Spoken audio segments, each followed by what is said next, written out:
Now to the Trump presidency. President Trump waking up in South Florida on this Easter Sunday.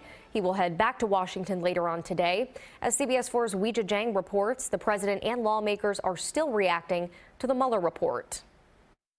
This weekend, President Trump was all smiles from his Florida golf club, but a flurry of frantic tweets suggest he's preoccupied with the Mueller report, despite declaring game over when it was released.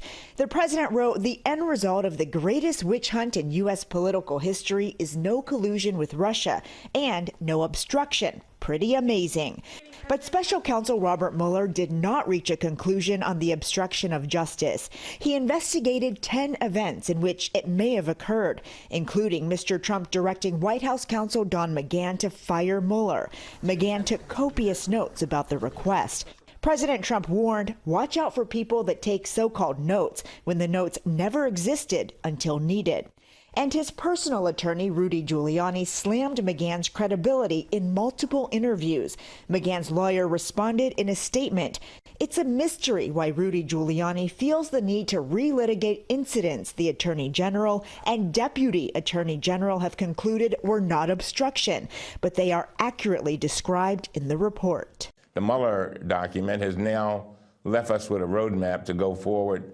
Congressional Democrats issued a subpoena for an unredacted version of the report and called for Mueller to testify before Congress. We have a Constitution of the United States, and it says when a president engages in this kind of activity, then it's time for impeachment. Massachusetts Senator Elizabeth Warren is the first major presidential candidate to mention impeaching Mr. Trump.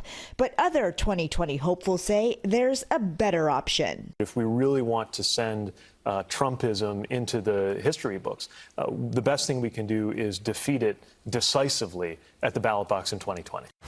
On Monday, House Speaker Nancy Pelosi is planning to hold a conference call with Democrats to go over the findings in the Mueller report, what she calls a grave matter. Pelosi says they will also talk about, quote, the next steps that must be taken. Weijia Jiang, CBS News, West Palm Beach, Florida.